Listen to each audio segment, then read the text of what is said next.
buttery smooth motion footage? Finally, portable, kind of affordable and easy to use, here's a device that has quickly turned into my total favorite, the Shark Slider Nano. Let's inspect.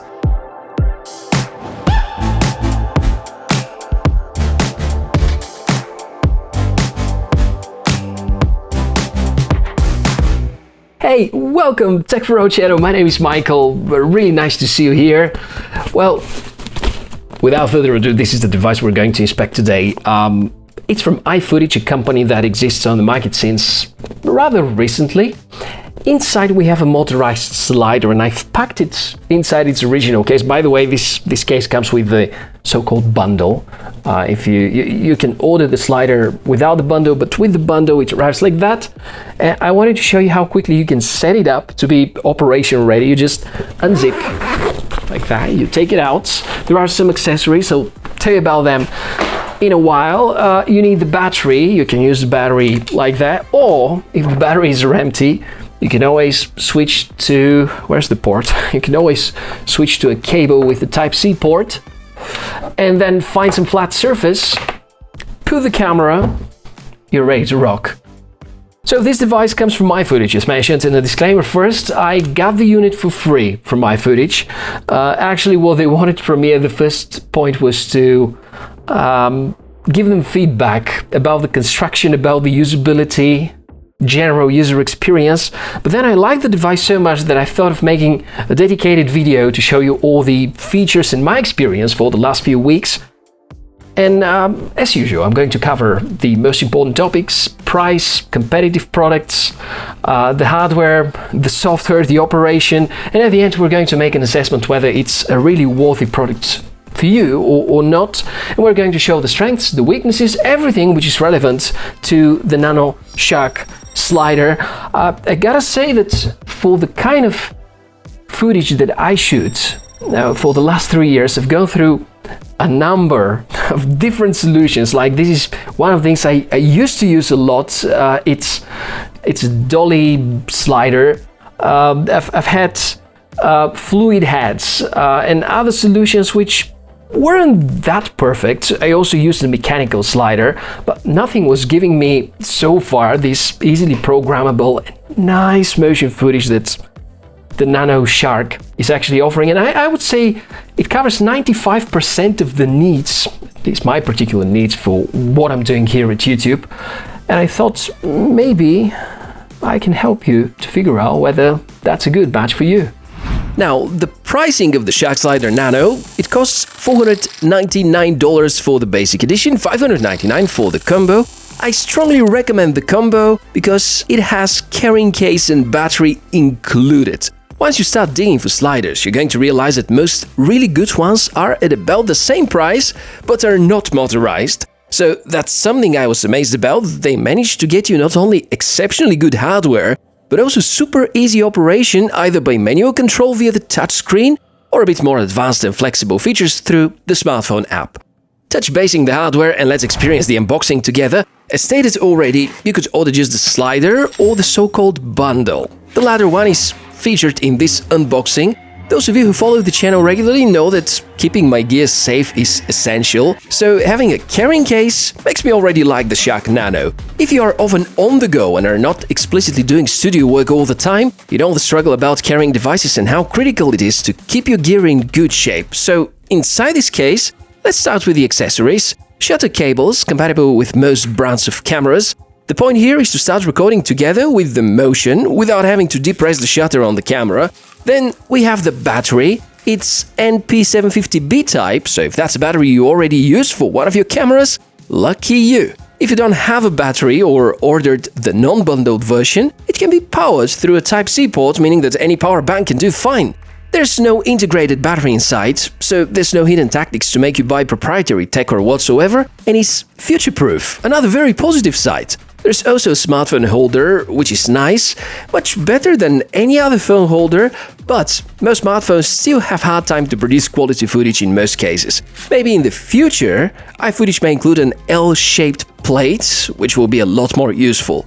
Here's the slider itself. It happens to be the smallest 2-axis motorized slider at the moment. Let me brief you about the tech specs.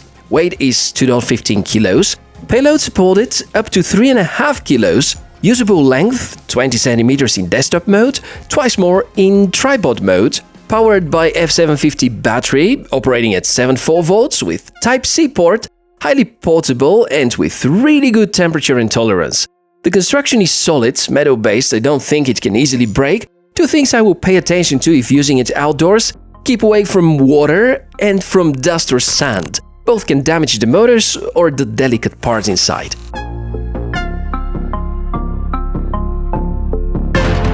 How to use it? Like every piece of tech, I recommend to read the user guide, which covers most of what you need, although some more use cases could have been included here. Anyhow, verify if everything is at the right place. Very important, release the lock, then power on and wait for a few seconds. The slider goes through initialization, which takes a few seconds. Then it moves to the left and is ready for operation. The first time you power it on, it's going to ask you for calibration. It takes about a minute, you have to follow the instructions. Afterwards, you can set the calibration to be on demand.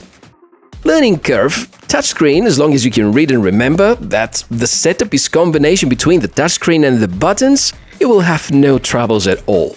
Let me show you how to have things going in less than 30 seconds. And this is footage I might use for the Me Watch Lite video that is going to be published later this week. I already have placed extra ball heads with Arca-Swiss mount, but you can place something bigger. This is for instance the fluid head mentioned earlier, the Komodo K5. I prefer to keep things as lightweight as possible for this demo, so we stick to the Arca-Swiss compatible mount. Basically, put the camera, power on, select Quick Start, press the power and the function buttons together, this enters the configuration mode. Manually set the camera position A using both axes the way you want.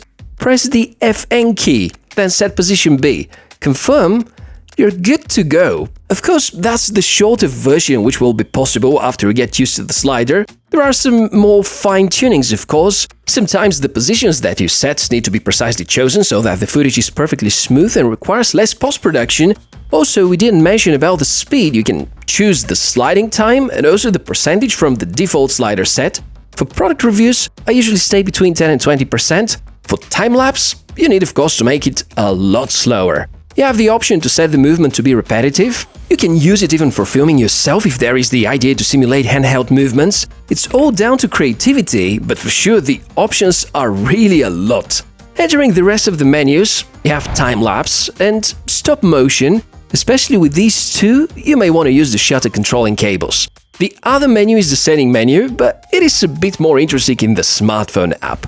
There are two modes, one for smartphone, and the app enters the Pro mode. The lovely one looks a lot like Filmic Pro from Google Play Store for Android devices. The other option is the so-called camera mode. You have almost the same configuration options, which some people may feel more comfortable to do on the phone. I personally prefer the buttons and the display, but the smartphone app is nice for controlling it or something like a remote, which is really basic for short motions.